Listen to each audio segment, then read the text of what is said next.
चला यावेळेस असा सुंदरसा केक आपण बनवूया. तर मला केकची ऑर्डर मिळालेली एका कस्टमरची आणि त्यांनी सांगितलेलं की व्हाईट फॉरेस्टचा केक बनवून द्या. तर म्हटलं हो मी बनवून देईन.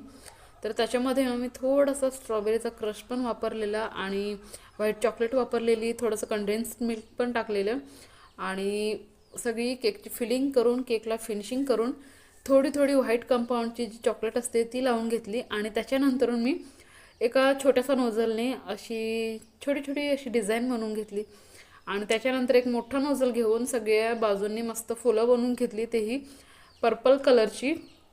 तर ज्या कलरचा तो मला फोटो लावायचा होता, म्हणजे असं मध्ये एक पोस्टरसारखं लावायचं होतं, स्टिकर लावायचं होतं, तर त्याच्यामुळे आणि मुलीचा वाढदिवस होता म्हणून मी अशी डिझाईन बनवण्याचा डिसिजन घेतलेला.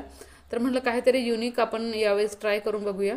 तर मध्ये पोस्टर लावून घेतले, त्याच्यानंतर हॅपी बर्थडेचा टॅग लावलाय आणि